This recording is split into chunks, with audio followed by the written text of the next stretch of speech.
వదిలేశారు. మరి మీకున్నటువంటి స్పెషాలిటీ ఏంటి సునీతమ్మ? రామగిరి మీ జాగీరా? మీ నాయన జాగీరా? ధర్మారూపంలో జాగీరా? హత్యలు చేసైనా ఆక్రమించుకుందామనేసా ప్రజాస్వామ్యాన్ని? మీ దురాక్రమణ విధానం కాదా ఈరోజు ఒక మనిషి చావుకు కారణం? ఈరోజు తెలుగుదేశం పార్టీ పల్చనయ్యేదానికి కారణం? మరి ఈ కారకులు, ఈ సంఘటనలన్నిటికీ కారణం ఎవరు? Abundant support, unconditional support from Sudhakar Yadav. Sudhakar Yadav అనేటువంటి ఒక వ్యక్తి, అతన్ని ఒక పోలీసు అధికారిగా కూడా పిలిచాలన్నా సిగ్గుపడతా ఉన్నా.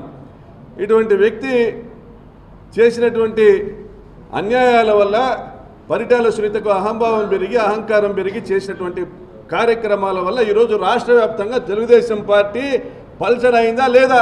గుండెల మీద చేసుకొని చెప్పమని ఈ రాష్ట్రంలో ఉన్న తెలుగుదేశం పార్టీ నాయకుల్ని, మంత్రులను అందరినీ కోరుతా ఉన్నా, ముఖ్యమంత్రి గారిని కూడా. ఇదన్నీ కూడా ఆత్మవిమర్శ చేసుకోకుండా మా జగన్మోహన్ రెడ్డి గారిని తిట్టిస్తారా మీరు ఒక ఎస్ఐతో? మీరు గతంలో పోలీసులు మాట్లాడినప్పుడు మీరు తిట్టింది సబబు, మరి ఈరోజు ఒక హత్యకు కారకుడైనటువంటి సుధాకర్ని మా జగనన్న హెచ్చరించింది సబబు కాదా?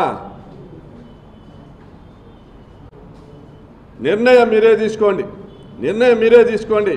ఈ జిల్లాలో హత్యా రాజకీయాలకు మళ్ళీ బీజం వేయడాన్ని మీరు సమర్థిస్తున్నామంటే సుధాకర్ వ్యాఖ్యల్ని సమర్థించండి, లేదా ఖండించి అతనిపైన చర్యలు తీసుకోమని ముఖ్యమంత్రి గారిని కోరుతున్నా.